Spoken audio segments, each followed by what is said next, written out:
Čaute Gule, a vítajte pri tomto videu. Toto video je niečím špeciálne a tá špecialita je v tom, že som sa zúčastnil na skupinovej jazde, ktorej lídrom bol Wout van Aert.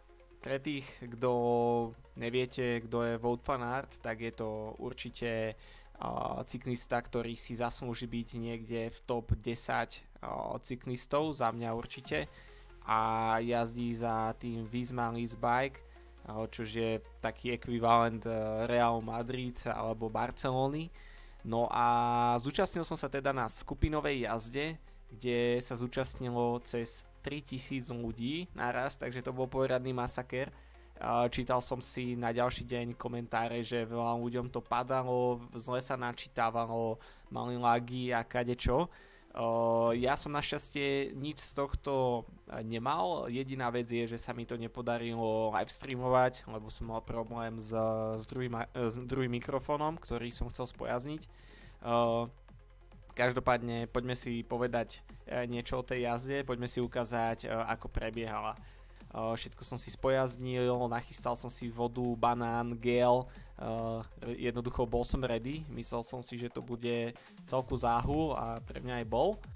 A tuto ja som vlastne nevedel, čo sa deje, ako môžete vidieť, tak len som sa tu predieral cez 300 000 ľudí, ja som miestami ani nevedel, že ktorý je vlastne ten môj avatar, že kto som ja.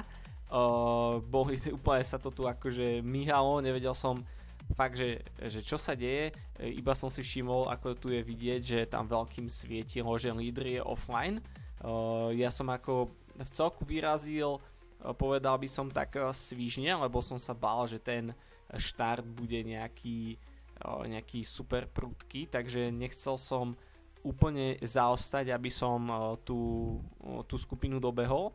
Ale nejak postupne som si začal uvedomovať, že mi tam stále píše, že ten líder je offline, ono to chvíľku trvalo a vlastne potom tam už naskočil. Tuto som začal dosť bicyklovať, vyskočil mi ten tebáž na 140, na 150 a ja som totiž mal ten notebook ďaleko od seba a ono tu písalo, že napřed 26%, že som teda bol popredu 26% a ja som jednoducho úplne nevidel, že z tej diaľky, že čo tam je napísané, takže som bombil.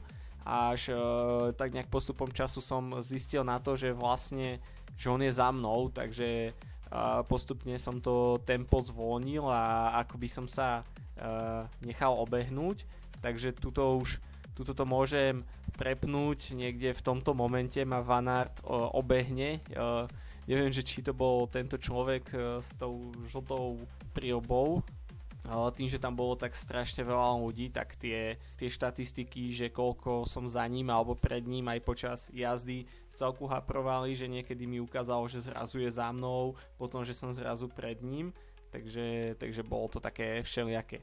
Čo mu som inak úplne nechápal a počas celej tejto jazdy si to môžete všímať, že sú tam neustále akoby stojatí jazdci. Takže tu vidíme, že máme napríklad nejaký kopec dole. Výhodou týchto 3300 pretekárov bolo to, že človek bol v podstate stále mal nejaký drafting, to môžeme vidieť tuto, že mi píše v háku perfektní 115, to je nejaká úspora vo vatoch, takže je to vidieť aj na tej rýchlosti, že ideme zhruba 48 km za hodinu a je to teda vďaka tomu, že som v tom háku. Ono je to jedna ešte taká perlička, čo by som povedal. Ukážem to aj na videu, ktoré som si natáčal.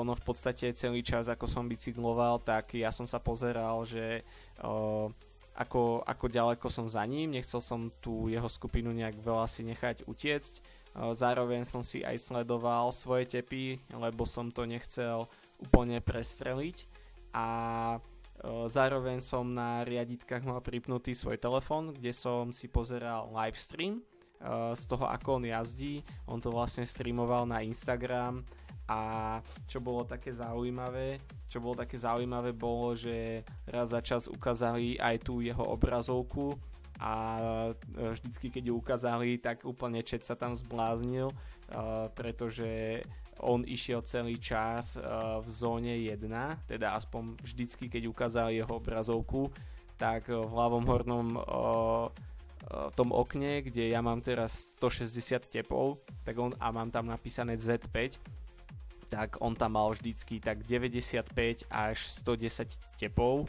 a mal tam stále ukázanú zónu 1 a tie vaty tam mal tiež stále okolo 200 a viac, takže je to až neuveriteľné v tom, že keď si človek myslí, že už má možno niečo nabicyklované, ale aj keď nie, že keď sa ten človek na chvíľku porovná s tým procyklistom, tak v podstate ja som po tejto jazde, mi horeli nohy, bol som totálne spotený a bol som rád, že som to odjazdil a on celý čas bicykloval, vyzeralo, že sa ani nepotí a vlastne celú tú jazdu, ktorá mala hodinu a pár minút, tak sa celý čas rozprával s moderátorom a odpovedal na otázky.